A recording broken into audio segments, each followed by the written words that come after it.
Hello and welcome to the latest edition of the Street Soccer United podcast. I'm Keith Mabbutt. I'm the founder and CEO of the Street Soccer Foundation. I can't stop smiling because I look who I've got with me today, Bayo. Bayo Igoh is the director of Igoh Coaching. He's a massively brilliant supporter of the Street Soccer Foundation.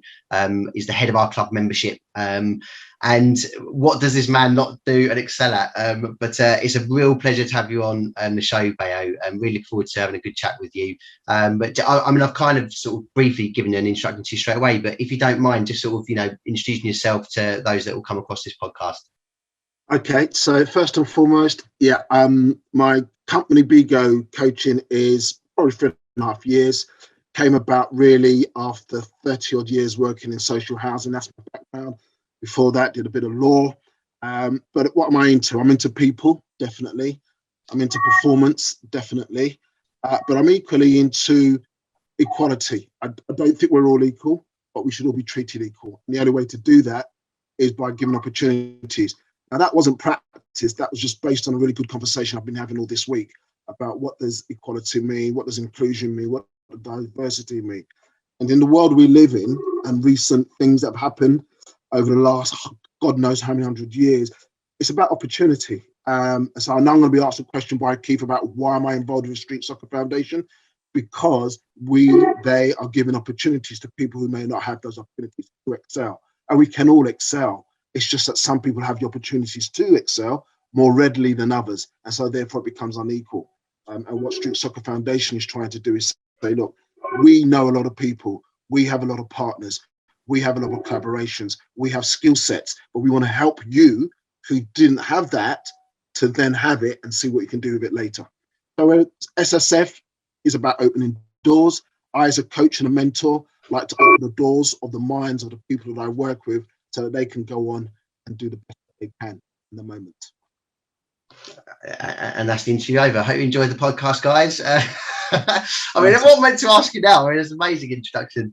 But no, I mean, there's one thing. I mean, you've mentioned equality there, and this is now you're going to throw my format completely out the window, Bayo, which I knew would probably happen anyway with you. But I hope you don't mind me addressing this with you because I think it's really appropriate, because it's still kind of there or thereabouts, on people's tongues, as it were. And on the back of the Euros, mate, you probably know what's coming, but like on the back of the Euros, because I will get into the interview and we'll go back to your past and your upbringing and stuff, if you don't mind, and it'll be nice to get to know you as an individual. But just your quick comment, well, might not be quick, but your comment on your personal view that I really would value, because I've not actually even had the chance to speak to you about this. So, one opportunity on the podcast that on the back of the Euros and the incredible effort that the boys did, in there, the England lads, but stating the obvious, mate, with the three lads that, missed the pens and, the wrath that came their way online.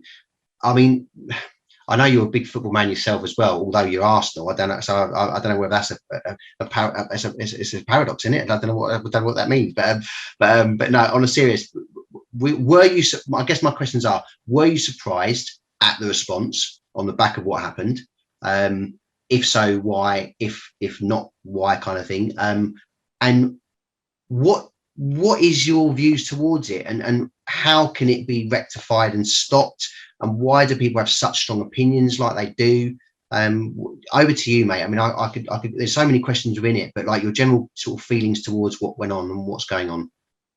So let's put some context into it. Yeah, I'm of an age. I've been supporting Arsenal. My first Arsenal manager that I can really remember is Terry Neal. So I remember the 70 Charlie George. I was a kid, obviously, but that resonated with me. Arsenal resonated with me even more so during the 80s and 90s because of their multicultural look at football in terms of their players and stuff. I've been a season ticket holder for 30 years, but I'm not naive not to know that there are elements with every club that aren't good. And it's not football, it's a microcosm of society. It's not just football. As you know, I went to school in Battersea. My best mates at school at that time, and still some of my good mates, were Chelsea supporters. The first football club, stadium I went to was Chelsea. But Chelsea, when I was there at 11, 12, 13, 14, 15, 16, was not a place for me, hand on heart, to say I was going to be a football supporter. fast forward to today. The last time I generally went out my way to support England as a football team was probably 1990. I loved it. The whole banter, the whole buzz. I was into my football. I'd seen the 1982 World Cup with Brazil and co. The 78 before that with Kempes. So football was just buzzing. And we were there. We were in the semi-final with Bob Robson and a manic football team. Then I can't remember how old I was then. So I don't say how old I am now.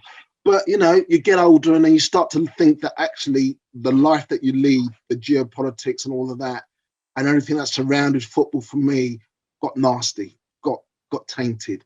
It just got, you know, don't get me wrong, I still enjoyed watching football, but I just couldn't see myself supporting that type of England where there was a underbelly of nastiness and that underbelly kept on going through.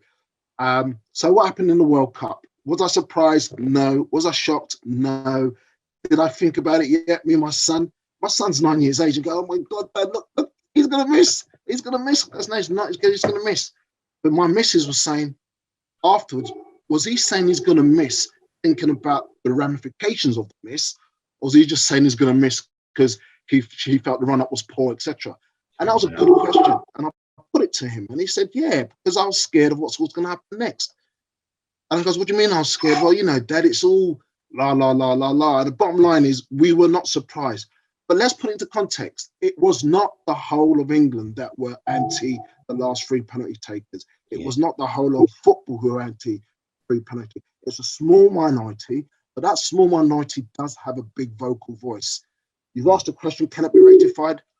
Football has done a lot. It's doing a lot, but it can do a lot more. But it cannot be done on its own. These people go to work, go to school, have mothers and fathers, have kids, have brothers and sisters, have uncles and aunts.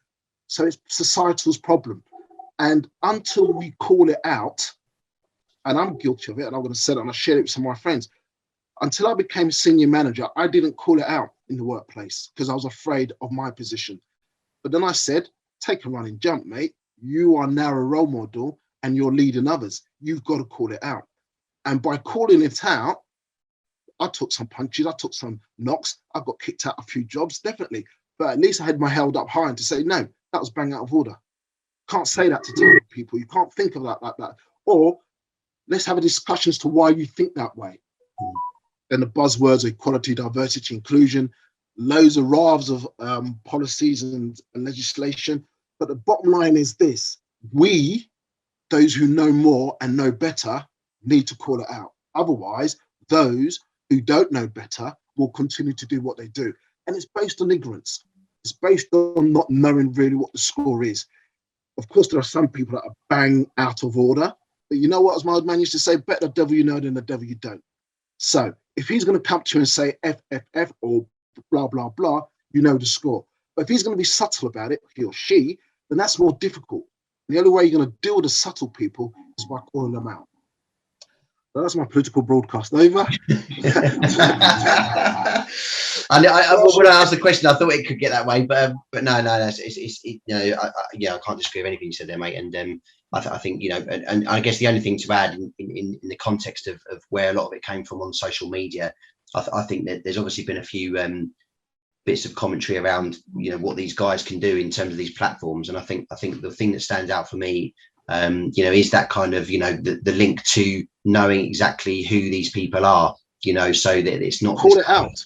Exactly. When I say call it out, across the board, these organizations, it's about the moolah, it's about money. Yeah. They called it out for Trump because he was losing their money. Because he was coming to a point where what he was saying was OTT, and they felt it was going to lose their money. So if these people who own these platforms start to realize that there's a number of people who don't like what's being said, and they might move away from the platform, that will lose their money. In a workplace, for example, you're not going to pick the best because they're the best, regardless of what they look like, think, or talk like. You're going to potentially lose money. So you've got to call it out. You know, it's not just for Joe Bloggs who's in a stadium and he hears his mate saying something and he calls that person out. It's for society to sit back and say to itself, is that right? Is that wrong? Let's educate ourselves about why and how it is we think the way we think. And you know what, Keith? It's two sides of the coin as well. It's not just one-way traffic. There needs to be education both at all levels about how, why, where we've got to and how, why, where we want to go to. Yeah, no, it's really, really, really valid points, Bayo.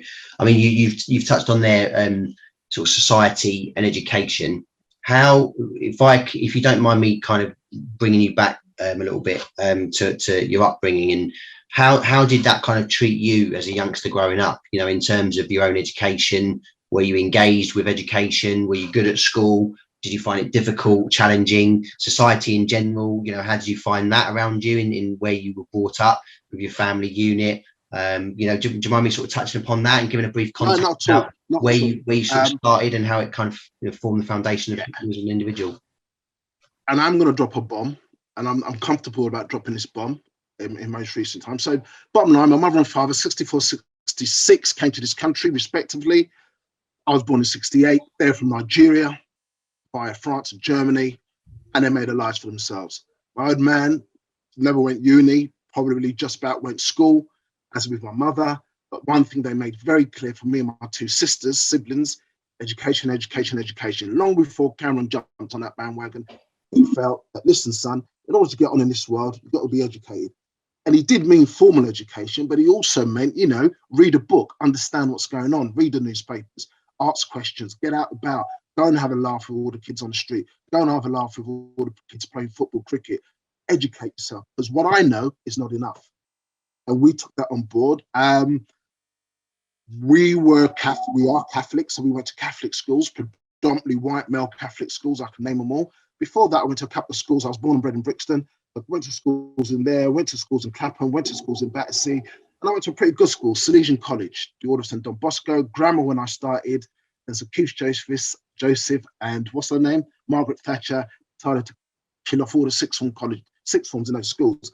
But it was a good school. It was disciplined. You know, it was a good school. I did well. I was a pretty bright lad. I was also the lad. Lived through 3 riots. Why do I mention that? Because that's the surrounding I was within. So there's temptations left, right, and centre, this and the other. The bombshell, though, is this. I basically lived on my own between 11 and 18. 79, my mother and father decided they would go back to Nigeria, set up shop. And I went over and I said, look, it's not for me, I'm coming back. And they said, all right, fair enough, you're mature. We brought you up well. You're going to live in our family home with your uncle and aunts. That's another story. But essentially, I did all that knowing that the discipline that my mother and father instilled in me would make me get on. And I got on until the 5th year when a schoolmate, and I won't mention his name, grasped me up to the Spanish teacher and said, this geezer has been living on his Jack Jones, signing all his letters, signing all his report cards, and you've done nothing about it. What are you going to do about it? Up to the place, social services called in, blah, blah, blah. They said the school had a choice. He's either going to go and get his 10 O-levels, or you're going to be taken off into a care, and then we're going to toss a coin to see whether he makes it or not. And within 24 hours, my father was in the country anyway. That was normally the rule. And they just said, okay, you crack on, but do not leave him alone.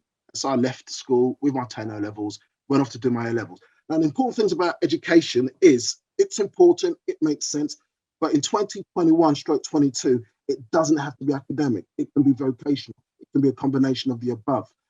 I went through the whole academic thing. I wouldn't say I was a nerd, but I did love studying and I did it well. But actually, when you reflect on the O-levels you've got, the A-levels you've got, the first degree, you've got the second degree, you've got this certification, that certification, where has it actually brought you in life, per se? What is your success in life? What's your measure? What's your purpose? What's your why? Those are the questions I ask myself and I ask the people around me. And most definitely that's what I ask my kids, my 3 sons who are completely different types of people, who one would definitely kill it at university if he went. One will probably smash it if he went to university, but the other would probably think, nah, too much. Not for me. Wow. I'm a free spirit. There's no way you're going to shackle me. And there's combinations of the above. But what we don't do necessarily is give them that freedom. Went on earlier about opportunity. Maybe we'd want to give them that freedom, but some families just don't have the opportunity to give them that freedom. So to answer your question, yeah, education to me is so powerful, unbelievably so. Yeah. And the easiest way to be educated for me was to read books and to read newspapers and go to libraries. But in 2022, you've got the internet, you've got social media, you've got all those other things you quickly gain information from. And that's what I cherish, is just to start to read. And then obviously the next best thing was travel, get out there. Yeah. You know, when I went uni, I met some people that, oh my giddy Aunt George, where did that come from? That was off like a TV upstairs. And do you know what I mean? Upstairs and downstairs. I went to a geezer's 21st birthday and the dining table was longer than my house. Do you know what I mean? The dining table was just like, woo. And it was like, I had 40 kids around the table. I was just like, wow. Took half a mile to drive to his front door. And I thought, you know, this is different. This is TV stuff. Yeah. But at least I got that experience. And then I came away thinking differently. And hopefully they came away thinking differently about us who was invited to that party. So travel's made a big impression on my life. Fortunate enough to have grown up during the early days of Ryanair and EasyJet. So you just popped on, went over, saw a city, give it the big and had a laugh, had a large, and then you thought, yeah, culturally that was different to London. Yeah. And I hope I've answered the question, mate. It's No, about education. No, it's about getting out there and being part of it. That's what I see it as, anyway. If you've been given the opportunity. I actually love, well, and that's that last word. That's like that last word is exactly what I want to hone in on. So with that being kind of giving context, and you know your passion towards that, and you know the value of education. How did you kind of create your own first opportunity, Bayo? You know, when it came to kind of leaving the educational system, what happened next for you? Did you naturally fall into a role? Did you find it tough to get a job, or did you create your own job, or how did it start for you? There's all of that. My old man wanted me to be a doctor. Yeah, right. Nigerian. I'm going to be a doctor, my friend. That's what I'm going to be. I'm going to study chemistry, physics, biology, and maths. Really, Dad? Of course you are. So I did chemistry, physics, maths, and biology. I've got 2 U's: a U in physics, a U in chemistry. I've got a B in maths and probably a C in A levels. So I said, Dad, that ain't happening, is it? And he goes, no, you're no good. What are you going to do? I goes, let me be a lawyer. Gift of the gab, pretty smart. I love an argument. Let me be a lawyer. So I did the humanities at a college in Wandsworth, South Thames College. But the problem with that was this. I did the A levels, but I didn't really understand where I wanted to go. I just thought I'd be a lawyer. And the lawyer was what I watched on TV, Petrocelli or the High Court. It was just programs. There was no mentors. There was no guiding light. There was no one to sort of say, okay, you're going to do these A levels, and you need to go to this university, and you need to study this. I just did it on a whim. So I ended up going to Middlesex Poly just because my mates were going there. I didn't know about red brick universities, you know, top universities you can go to. And I was good enough to go to them. So I got to Middlesex. Brilliant. Love it. Great mates. Still talk to them now. But when I was there, my lecturers were saying, mate, love you being here, but you need to be going to you need to be going somewhere else, fella. I goes, like, where? You know, go King's College, go LSE, go Bristol, go Durham. I goes, all right, I'm leaving London. So I got into LSE to do an MA in law, corporate and commercial law. But then I started to apply for jobs, thinking I am the DB, I can get in these places. Allen and Overy, Clifford Chance, Freshfields, la, la, la, la, la. Went to the interview. No, no, no, no, no. And the reason I was getting no's is you're good, you're academic, smart, but you're raw. You're not molded. You just didn't understand the ins and outs of being a lawyer at this firm right now, at this moment in time. So we're talking 89, 90. You know, that was a big smash in their face in terms of confidence and ability and all of that malarkey. And so I just ended up writing letters to every law centre in London. And I'll mention her name, bless her cotton socks. This is over 30 years ago. Beverly Brown looked at my CV and my application and said, come on board. So I was at Hammersmith and Fulham Law Centre as a volunteer, then a locum, then a trustee, then an honorary trustee. And that was brilliant. But I still didn't become a lawyer. It just didn't happen. I just didn't get my articles to become a lawyer. And while I was in the law centre, I was doing a lot of stuff around housing. That's a great segue into SSF and homelessness. And I was saying to the lawyers around me, why are we always fighting the local authority? Why don't we work with them? Why don't they just sit on our page? We tell them what to do. We know the score. They don't know nothing. And they laughed and thought, oh, here he goes. Another one of those people who thinks he can turn the world around. So I said, I'm going to apply for jobs in local authorities. I'm going to change it from within. And I did. Applied for jobs. Got a job at Lambeth, where I was born and bred. I worked there from 1991 probably to 2006.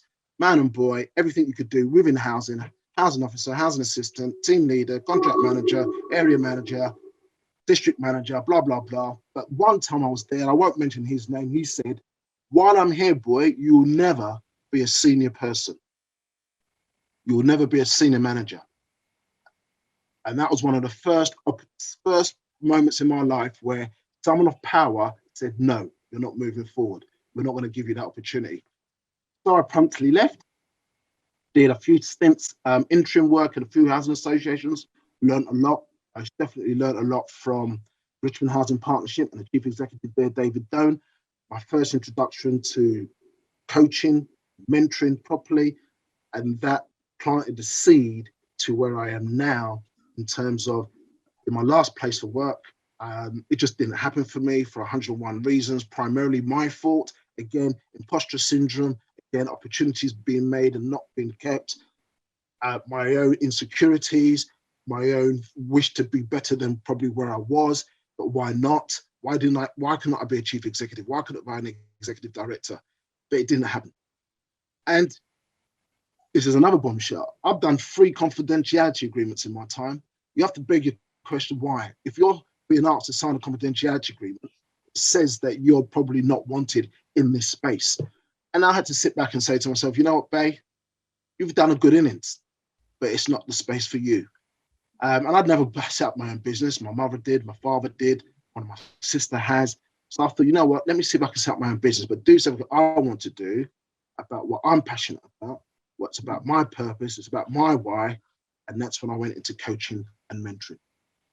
And boy, was a timing so great. You know what I mean? So my business is 3.5 years, been smashed up by the pandemic, blah, blah, blah. You know what? It's me. It's my why. It's my purpose. The business I'm growing. It's what I want to do because I'm good at getting people from A to B. I know about people, I think. I know about performance, and I know a bit about business. And those credentials all add up to an acronym called opportunity. It doesn't, but that's my buzzword at the moment, opportunity. Yeah. Coaching, mentoring, working with some charities such as Street Soccer Foundation, being part of small businesses, like the Federation of Small Businesses, being part of other charitable organizations where I mentor and support young people is about me giving opportunities. And I'll give you a little analogy or a story, an anecdote really. One of my mentors used to say to me, the problem we have in this world is people knock on a door, the door might get opened, they go in and they enjoy it. But invariably, they leave the door closed. So that other people like themselves who want to come in aren't given the opportunity to come in. What we need to do is once we're in that door, we're in that house or in that party, in that gig, and we're having fun, and we know others might want to join us, ask the person who opened the door for you if it's all right for you to open the door for them. That's how we create opportunity. Yeah, I love that, Bayo. I love that. With all of what you said there, a question that stands out for me, which no doubt will cause some debate and certainly people's opinions being driven with it. Have you got a clear distinction for yourself in terms of how you weigh up the difference between coaching and mentoring? Like, you know, oh yeah, definitely. What is a coach versus what is a mentor, and are they the same? Is it the same, or how do they vary? They're not the same. So there's a continuum that a lot of people use around the support or support world. There's directive engagement and non-directive. A pure coach, is non-directive. He or she does not tell you what to do. He or she doesn't give you necessarily prescriptive things on what to do. What they try to do is elicit from you your own thinking, your own thoughts, by engaging with you, empowering you, by putting really hard, challenging questions to help you on your journey. Now that can be watered down, that can be added to in various ways.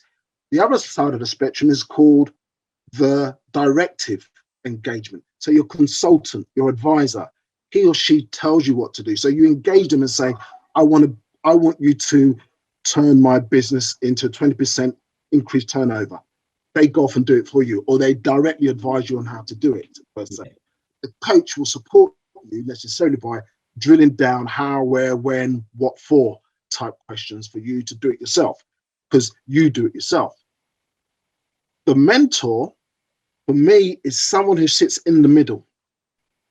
What he or she would do, and this is how I would mentor, is based on my knowledge and experience to support you on your journey. So Keith Mabbutt wants to turn Street Soccer Foundation into a worldwide global charity. Great. So how are you going to do that? What are you going to do that with? Who's going to support you? And then you'll say to me, or I'll say to you, in my experience, when I try to do something like that, this is what I did, this is what happened to me. So I might be able to give you some advice and give you some direction. But for me as a mentor, it would come from me, but I'll then ask you, who else in your network, Keith, could you go to seek support, some advice? So for me, the coach is hands-on, but doesn't actually put it into your lap, give it to you. They're more of a shadow, and a very close shadow, who checks and challenges your direction of travel. Yeah. Whereas a mentor is a shadow, but now and again might put on your table their personal experience and advice about your direction of travel. It makes a lot of sense. And just considering what you've said there, would you recommend? Do you feel it beneficial to anyone to have a coach and a mentor, or one or the other? And the second question, for both personal and business. So whether they run their own business or they work for someone, or putting professional life to one side and they're just their social kind of living, is it useful, beneficial to have both of those roles in support for both sides of your life, Bayo? What would you say? I was going to give you a colloquial all day, fella, all day. But let's caveat that. Depends on who you are, where you are, and what you're doing. When I was at school, probably at college, definitely at uni, a mentor would have been amazing. Yeah. That person would have been able to say to me, wow, this is your journey. This is what you're looking at. Well, you think about when I was going for law firms, he or she would have said, Freshfields, Allen and Overy, what about the High Street? Why not start there? Or there's nothing wrong with wanting to go there. But if I was to go to Allen and Overy, let me think and find someone who works at Allen and Overy who can support you on your journey, to prepare you for the interview, to prepare you for the selection process, to prepare you for what it would look like. That's what a mentor could do for me. You got to remember as well, mentors and coach. So a mentor would be a real good fit for young people on their onward journey. When you start to go to the place of work, primarily, because coaching can be a bit expensive, but it shouldn't be. There are a number of coaches and coaching organizations that can help you at a fraction of the cost. But in terms of a coaching engagement, that really is about, you know where you are, but you want to be better than that. But sometimes you have a basket of things that hold you back. Yeah. Some of the expressions are limiting belief, imposter syndrome, you procrastinate, you diver, you hold yourself back. A good coach can help you manage those and take it to the next level. Could you do with both? It depends on what you're like. If you can handle the cerebral engagement of a coach who's not going to do it for you, then go for it.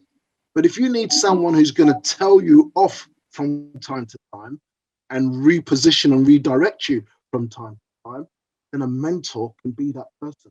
And it doesn't have to be a formal engagement. Yeah. As you know, when we talk, we're both mentoring each other, not necessarily knowing it. But Yeah. you know, you will say something, I will say something, and we'll say, oh, whoa, hold on, mate. Have you thought about this, that, and the other?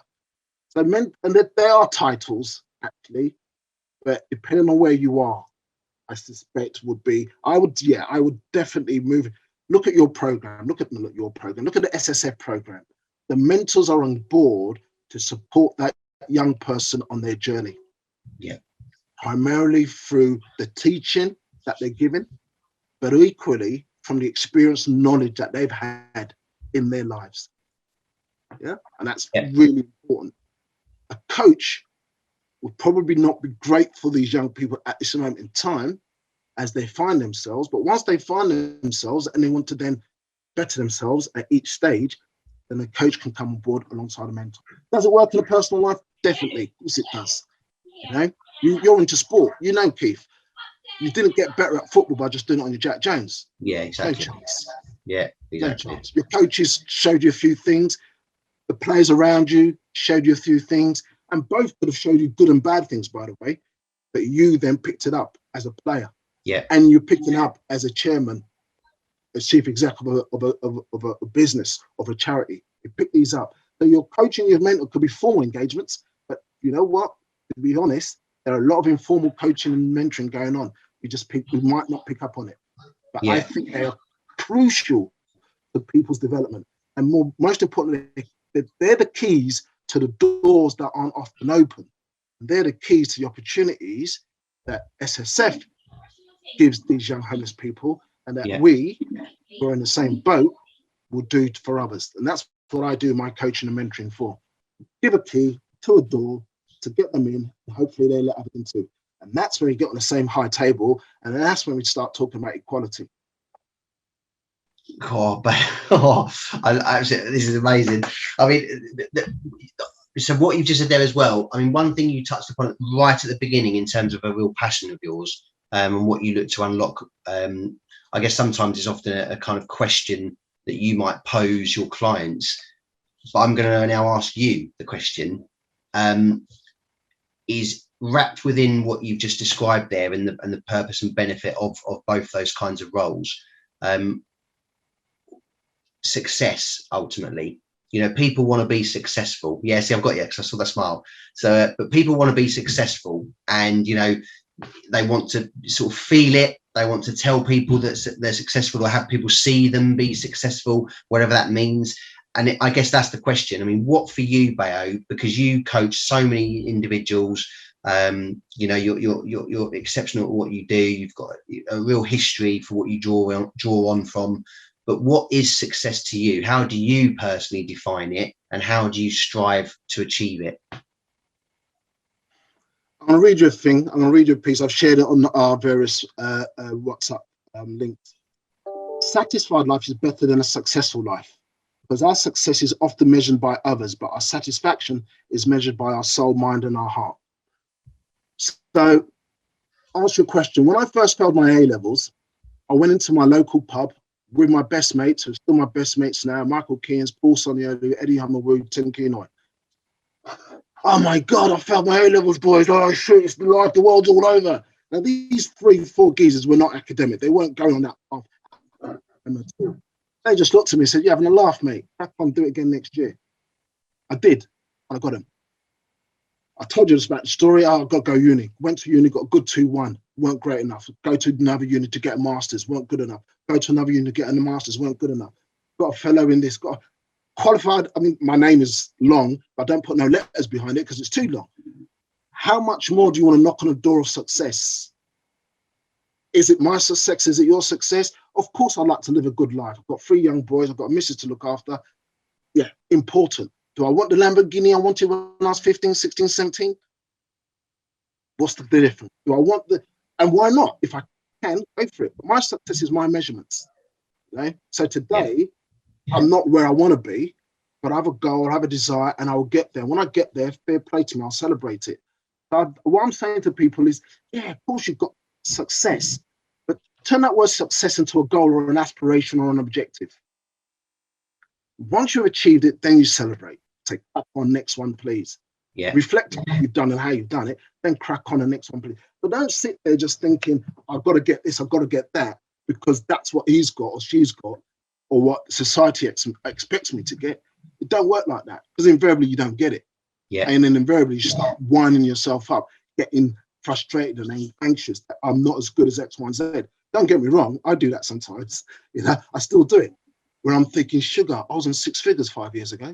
Yeah. I'm not now.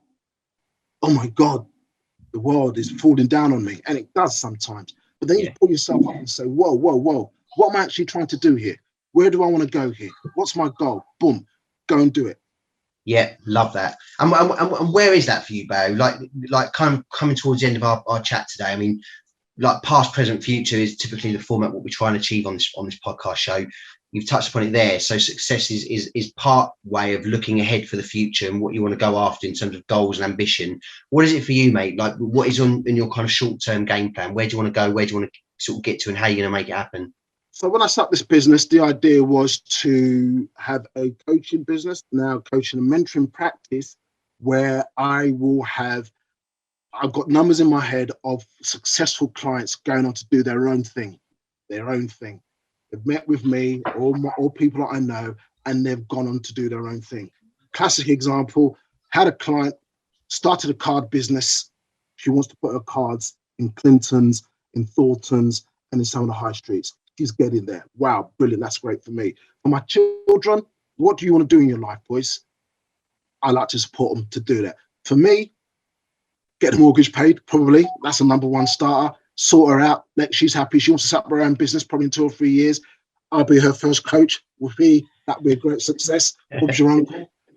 And then what else? I've got some thought leadership ideas, write a book or two, probably, have a podcast, probably, but they're all down the line.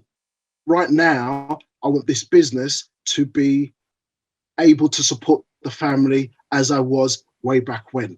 That's a starter. I want my sisters to continue to be happy. Their kids, my nephews and my nieces, to continue to be happy. It sounds a bit wishy-washy, so let's just go to the bone. I want to just be doing what I'm doing to the best of my ability and not bother what everybody else is saying about it. Because at the end of the day, I couldn't give a flying monkeys. That's success to me. What a way to conclude that. I mean, but I love that, and do you know what, that sometimes is the best way of doing it. You just get on with what you want to do and let other people watch on. And everyone's always going to have an opinion, Bayo, aren't they? Whether it's good or bad, critical or not. But if it's true to you and your values and your own ambition, then that's what matters. And I think you've touched upon it before about having a purpose statement and a passion. And I'm really grateful in that regard. That's how we've sort of come about knowing each other and got such an aligned vision and view towards what we do whenever we talk together, typically around the foundations work, but sometimes on occasions, independent of that.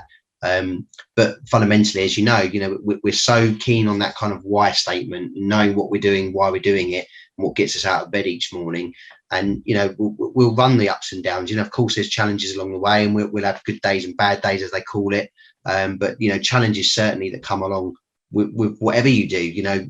Whether it's personal, professional, charity, business, whatever. I think certainly through the pandemic, we've seen that, haven't we? That it's challenged a lot of people in lots of different ways. And I think the resilience that we can show together, and both individually as well, independently, it comes from a real true sense of belief in your own ability, but also that vision that you've got, where you want to get to and how you're going to get to it.